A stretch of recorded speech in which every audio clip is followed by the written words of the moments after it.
Welcome to ChurchMix. In the next couple of minutes, we will show you how ChurchMix can help turn the sound around in your church, providing quality and consistency week to week.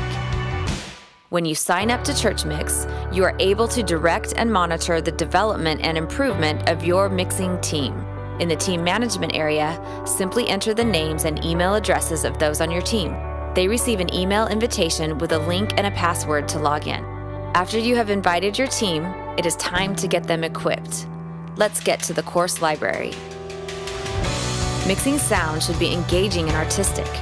What is unique about ChurchMix is how we streamline much of the technical jargon that can get in the way of the creative. We teach you how to listen, how to create space and energy, how to craft for clarity and focus. Inside each course are shorter, easy-to-digest video lessons. Videos are followed by quizzes, and the leader can track the progress of their team members. Leaders can push particular lessons or courses to all or part of their team. Now, when your team logs in, they will know right what you need them to work on. Hard to understand principles are broken down, and creative examples are used at every corner. After each video lesson, retention is tested with a short quiz. The user is required to pass the quiz before moving on to the next challenge. Here are some examples of the lessons. In the very foreground, there's a lake, and there's trees in the front. And then there's a village, and then behind that, there's a mountain, and behind that's the sky, right? Well, most mixers that I hear, when they're trying to mix a song, they think evenness is what you're supposed to be going for. So they'll take the village, and let's pull that forward. They'll put that here. And then they'll take the mountains. Let's move the mountains forward too, because they're too far back. Let's put the mountains up forward. And then the coloring, let's make everything green. So let's make that green. Let's make the mountain green. And let's just make the whole thing green. So there we go.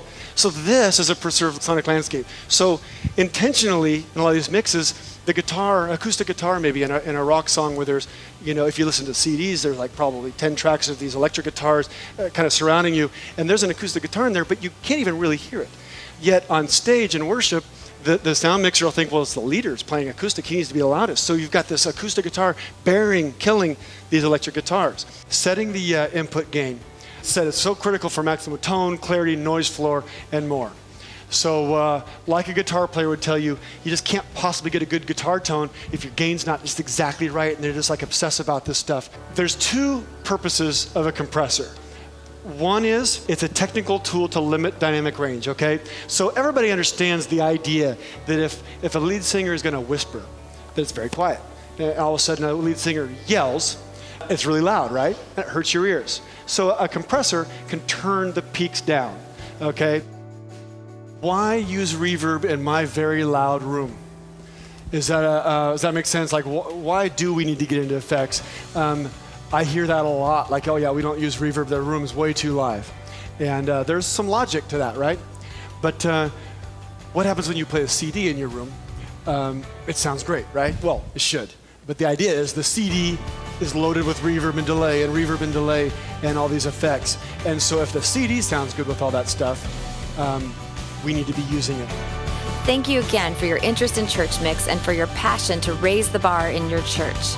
If you have any questions, don't hesitate to ask us at support@churchmix.com.